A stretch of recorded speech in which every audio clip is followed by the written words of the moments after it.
People often say that I don't give Donald Trump enough credit when he does something good, and so in this video, look, I'm really gonna try.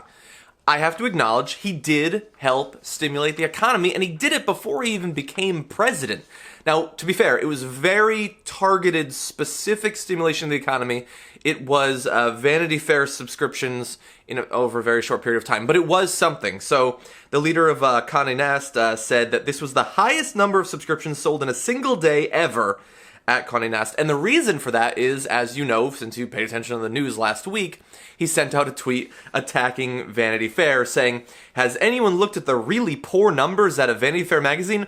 Way down, big trouble, dead, Graydon Carter, no talent, will be out."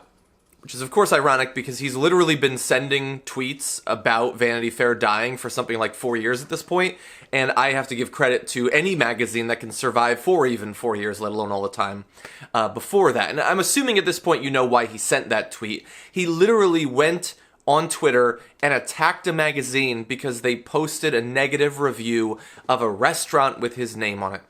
And I've read many reviews of the restaurant. It apparently really does suck. I think they were just being fair. And so he said, by the way, I love, has anyone looked at the really poor numbers of Vanity Fair magazine? Who's looking at the numbers that doesn't work at Vanity Fair? I don't even know where you'd find the numbers. Who is looking at subscription rates for a magazine? Now, I don't think that he did, to be fair. I don't think he actually did any research. But he's trying to make you think that like a month before he becomes president, the research he's doing is into circulation rates of lifestyle magazines. That's the lie he's trying to tell you. The lie is perhaps even worse than reality in this case. But look, so he deserves credit for people subscribing to Vanity Fair. I'm going to be completely honest and upfront with you. I also subscribe to Vanity Fair. Partially to stick, my thumb in his eye, but also because, they got like Jennifer Lawrence on the cover and stuff. How bad could it possibly be? I think Alicia Vikander was on there. She's delightful. But to get to my main point that I want to make on this, Donald Trump, for better or for worse, usually for worse, wields a lot of power on Twitter, okay? When he says something, 10,000, 20,000 people retweet it automatically, doesn't matter what it is. Some of those people love him, some of those people hate him, a lot of his followers are hate following him, which is too common on Twitter. I don't understand why people do that so much. But he has all this power, and we've seen how he wields it.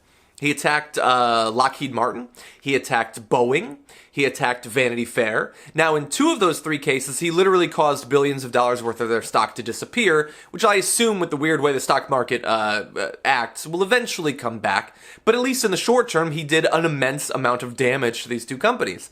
For Vanity Fair, it's very easy for libs to take away his influence there, and so they actually went up. But in all 3 of those cases, he's attacking people on Twitter.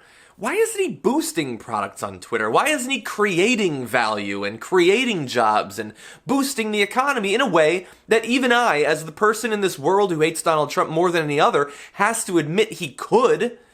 He chooses not to do that.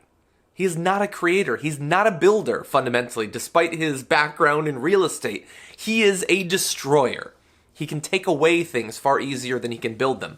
And his opting to do the one rather than the other tells you all you need to know about Donald Trump.